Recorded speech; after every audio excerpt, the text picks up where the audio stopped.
श्री शिवाय नमस्तुभ्यम। हर हर महादेव। आज की वीडियो में हम सुनेंगे शीतला माता की कथा।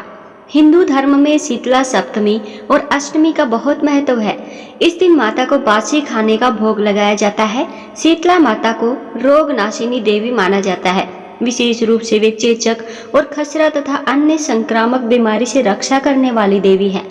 हिंदू धर्म में शीतला माता की पूजा करने से परिवार को स्वास्थ्य, समृद्धि और शांति प्राप्त होती है। और यह पूजा विशेष रूप से होली के बाद आने वाली शीतला सप्तमी और अष्टमी के दिन की जाती है। शास्त्रों के अनुसार शीतला माता की उपासना करने से व्यक्ति रोग मुक्त हो जाता है और घर परिवार में सुख शांति बनी रहती है। माता के भक्तों का विश्वास है कि उनकी पूजा से महामारी और त्वचा संबंधी रोगों से सुरक्षा मिलती है। आइए अब श्रवण करते हैं शीतला माता की कथा। बोलिए श्री शीतला माता की जय। शीतला अष्टमी बसोड़ा महापर्व के अवसर पर आज मैं आपको सुना रही हूँ शीतला अष्टमी बासोड़ा में सुनी जाने वाली माता शीतला की बड़ी ही दुर्लभ कथाएं।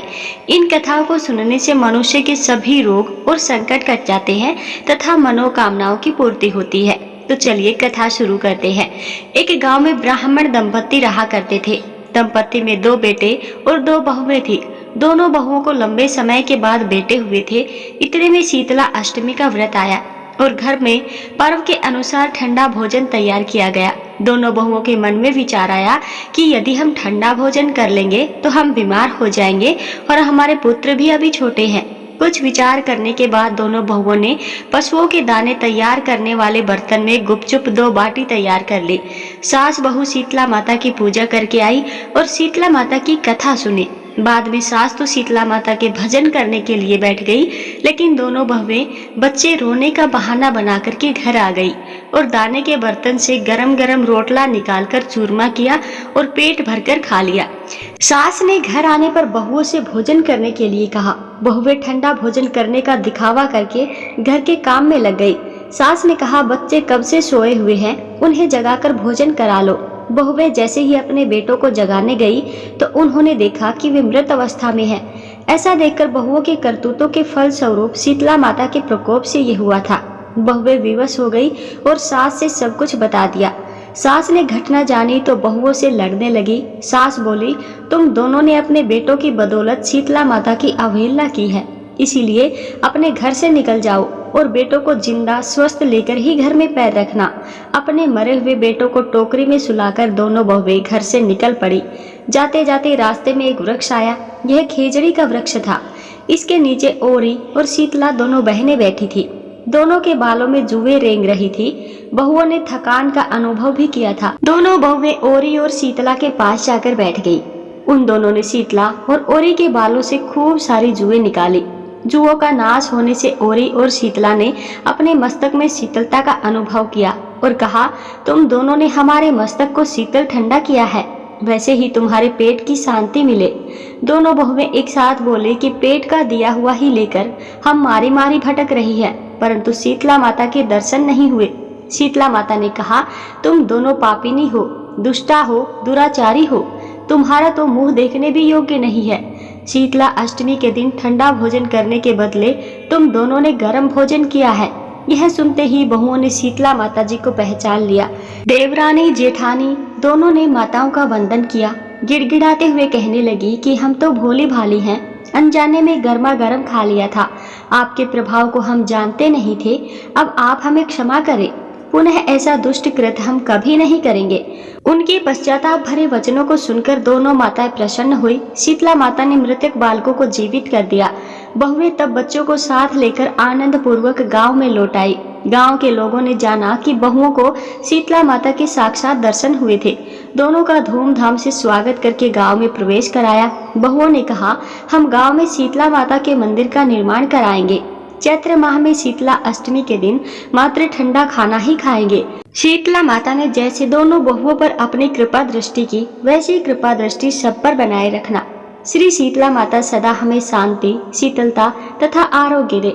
शीतले तुम जगत माता, हे शीतले तुम जगत पिता, शीतले तुम जगत धात्री, शीतलाय नमो नमः। आइए अब मनोकामनाओं को पूर्ण करने वाली शीतला माता की दूसरी कथा को सुनते हैं। इस कथा को सुनने से हमारे घर में कभी भी कोई बीमार नहीं पड़ता है। एक बार शीतला माता ने सोचा कि चलो आज देखूं कि धरती पर मेरी कौन कौन पूजा करता है और कौन मुझे मानता है। यही सोचकर शीतला माता धरती पर राजस्थान के डुंगरी गांव में आई। वहां पहुंचकर उन्होंने देखा कि इस गांव में तो मेरा मंदिर भी नहीं है और ना ही यहाँ पर कोई मेरी पूजा करता है। शीतला माता वेश बदलकर गांव की गलियों में घूम रही थी। तभी एक घर के ऊपर से किसी ने चावल का उबला हुआ पानी यानी कि मांड नीचे फेंक दिया। वह उबलता पानी शीतला माता के ऊपर जा गिरा, जिससे शीतला माता के शरीर में छाले पड़ गए। शीतला माता के पूरे शरीर में जलन होने लगी। अब शीतला माता, जो कि बूढ़ी औरत का वेश बनाए हुई थी, पूरे गांव में इधर उधर भाग भाग कर चिल्लाने लगी, अरे मैं जल गई, मेरा शरीर तप रहा है, जल रहा है, कोई मेरी मदद करो, कोई मुझे बचाओ। लेकिन उस गांव में किसी ने भी शीतला माता की मदद नहीं की। वहीं अपने घर के बाहर एक कुम्हारिन बैठी हुई थी। उस कुम्हारन ने देखा कि अरे यह बूढ़ी माई तो बहुत जल गई है और इनके पूरे शरीर में तो तपन भी हो रही है। इनके पूरे शरीर में छाले पड़ गए हैं और यह तपन सहन नहीं कर पा रही है। तब उस कुम्हारन ने कहा, माँ तुम यहाँ आकर बैठ जाओ, मैं तुम्हारे शरीर के ऊपर ठंडा पानी डालती हूँ। कुम्हारन ने फिर उन बूढ़ी माई पर खूब सारा ठंडा पानी डाला। इसके बाद वह शीतला माता से बोली, माँ मेरे घर में रात की बनी हुई रबड़ी रखी है, थोड़ा सा दही भी है, तुम दही और रबड़ी खा लो। जब बूढ़ी माई ने ठंडी यानी कि ज्वार के आटे की रबड़ी और दही खाया तब उनके शरीर को बहुत ठंडक मिली।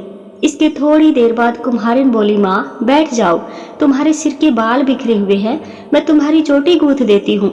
ऐसा कहकर कुम्हारिन माई के चोटी गूंथने के लिए उनके बालों में कंघी फिरा रही थी। अचानक कुम्हारन की नजर बूढ़ी माई के सिर के पीछे पड़ी तो उन्होंने देखा कि एक आंख बालों के अंदर भी छुपी हुई है। यह देखकर कुम्हारन तो डर के मारे भागने लगी। तभी उस बूढ़ी माई ने कहा, रुक जा बेटी, डर मत, मैं कोई भूत प्रेत नहीं हूँ, मैं देवी हूँ। मैं तो इस धरती पर देखने आई थी कि यहाँ मुझे कौन कौन मानता है और कौन कौन मेरी पूजा करता है। ऐसा कहकर माता 4 भुजा वाली हीरे जवाहरात के आभूषण पहने अपने दिव्य असली रूप में प्रकट हो गई। माता के दर्शन पाकर कुम्हारन सोचने लगी कि अब मैं तो बहुत गरीब हूँ, इन माता को कहाँ बिठाऊं। तब माता उनकी दशा को देखकर कहने लगी, बेटी तू किस सोच में पड़ गई है। तब उस कुम्हारन ने हाथ जोड़कर आंख से आंसू बहाते हुए कहा, माँ मेरे घर में तो चारों तरफ दरिद्रता बिखरी हुई है, बिठाने तक के लिए कोई चीज नहीं है, मैं भला आपको कहाँ बिठाऊं। मेरे घर में ना तो चौकी है ना बैठने का आसन, तुम ही बताओ माँ मैं आपको कहाँ बिठाऊं।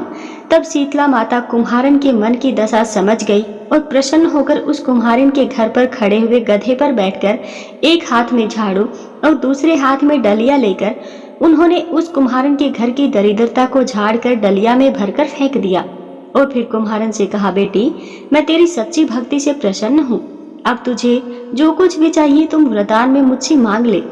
यह सुनकर वह कुम्हारन हाथ जोड़कर बोली, माता मेरी इच्छा है कि अब आप इसी डुंगरी गांव में स्थापित होकर रहिए और जिस प्रकार आपने मेरे घर की दरिद्रता को अपनी झाड़ू से साफ करके दूर किया है, ऐसे ही आपकी जो भी होली के बाद की सप्तमी को भक्ति भाव से पूजा करके आपको ठंडा जल, दही और बासी ठंडा भोजन चढ़ाए, उसके घर की दरिद्रता को साफ करना और आपकी पूजा करने वाली जाति का अखंड सुहाग रखना, उनकी गोद हमेशा भरी रखना। साथ ही जो पुरुष शीतला सप्तमी को नाई के यहाँ बाल ना कटवाए, धोबी के यहाँ कपड़े धुलने को ना दे और पुरुष भी आप पर ठंडा जल चढ़ाकर नारियल पुष्प अर्पित करके परिवार सहित ठंडा भासी भोजन करे, उसके काम धंधे व्यापार में कभी दरिद्रता ना आए।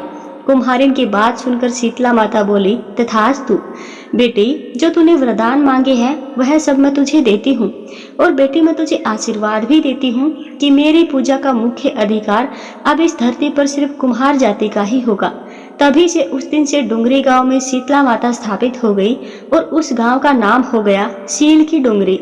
सील की डुंगरी में शीतला माता का मुख्य मंदिर है और शीतला सप्तमी पर वहां पर बहुत बड़ा मेला भी लगता है। शीतला माता की इस कथा को जो भी सच्चे मन से शीतला माता का ध्यान करके पढ़ता अथवा सुनता है, शीतला माता की कृपा से उनके घर की सभी दरिद्रता का नाश हो जाता है और उनकी सारी मनोकामनाएं भी पूर्ण हो जाती है। प्रेम से बोलिए शीतला माता की जय। प्रिय भक्तगणों, अब सुनिए शीतला माता की एक और कहानी। एक बार एक गांव में एक राजा के इकलौते पुत्र को शीतला निकली। उसी के राज्य में एक काछी पुत्र को भी शीतला निकली हुई थी। काछी परिवार बहुत गरीब था, लेकिन वह माँ भगवती का पूजा नियमित रूप से किया करता था। वह धार्मिक दृष्टि से जरूरी समझे जाने वाले सभी नियमों को बीमारी के दौरान भी भली भांति निभाता रहा। घर में साफ सफाई का विशेष ध्यान रखा जाता था। उसके घर में नियम से देवी भगवती की पूजा होती थी। नमक खाने पर पाबंदी थी। सब्जी में इस दौरान ना तो छोंक लगता था और ना ही कोई वस्तु तली भुनी जाती थी। गर्म भोजन ना तो वह स्वयं खाता था और ना ही शीतला वाले अपने बेटे को दिया करता था। ऐसा करने से उसका पुत्र जल्दी ही स्वस्थ हो गया। उधर जब से राजा के बेटे को शीतला का प्रकोप हुआ था, तब से उसने भगवती के मंडप में सतचंडी का पाठ शुरू करवा रखा था। रोज हवन और बलिदान हुआ करते थे। राज पुरोहित भी सदा देवी भगवती के पूजन में मग्न रहते थे। राजमहल में रोज कढ़ाई चढ़ती, तरह तरह के गर्म स्वादिष्ट भोजन बनते तथा सब्जी के साथ कई प्रकार के मांस भी पकते थे। उसका परिणाम यह होता था कि उन लजीज भोजन की गंध से राजकुमार का मन मचल उठता और वह भोजन करने के लिए जिद करने लगता। एक तो राजपुत्र और दूसरा इकलौता, इस कारण उसकी अनुचित जिद भी पूरी की जाती थी और उसे वह भोजन खाने को दे दिया जाता था। इस पर शीतला का प्रकोप घटने के बजाय बढ़ने लगा। अब तो शीतला के साथ साथ उसे बड़े बड़े फोड़े भी निकलने लगे, जिनमें खुजली और जलन भी बहुत होती थी। शीतला की शांति के लिए राजा जितने भी उपाय करता, शीतला का प्रकोप उतना ही बढ़ता जाता, क्योंकि अज्ञानतावश राजा के यहाँ सारे काम उल्टे हो रहे थे। यह देखकर अब तो राजा बहुत परेशान हो गया। उसकी समझ में नहीं आ रहा था कि इतना सब कुछ करने के बाद भी शीतला का प्रकोप शांत क्यों नहीं हो रहा है। एक दिन राजा के गुप्तचरों ने उन्हें बताया कि काछी पुत्र को भी शीतला निकली थी, लेकिन वह बिल्कुल ठीक हो गया है। यह जानकर राजा सोच में पड़ गया कि मैं तो शीतला माता की इतनी सेवा कर रहा हूँ, पूजा अनुष्ठान में कोई कमी नहीं हो रही, लेकिन मेरा पुत्र अधिक रोगी होता जा रहा है, जबकि काछी पुत्र बिना सेवा पूजा के ही ठीक हो गया। पलंग पर लेटा हुआ राजा यही सब सोच रहा था कि सोचते सोचते उसे नींद आ गई। तभी श्वेत वस्त्र धारिणी देवी भगवती उनके स्वप्न में दर्शन देकर कहने लगी, हे राजन, मैं तुम्हारी सेवा अर्चना से प्रसन्न हूँ, इसीलिए आज भी तुम्हारा पुत्र जीवित है। लेकिन इसके ठीक न होने का कारण यह है कि तुमने शीतला के समय पालन करने योग्य नियमों का उल्लंघन किया है। तुम्हें ऐसी हालत में नमक का प्रयोग बंद करना चाहिए। नमक से रोगी के फोड़े में खुजली होती है।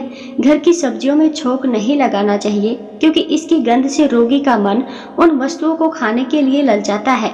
रोगी का किसी के पास आना जाना मना है, क्योंकि यह रोग औरों को भी होने का भय रहता है। इसलिए इन नियमों का पालन करो, तेरा पुत्र अवश्य ठीक हो जाएगा। फिर सारा विधान समझाकर देवी अंतर्ध्यान हो गई।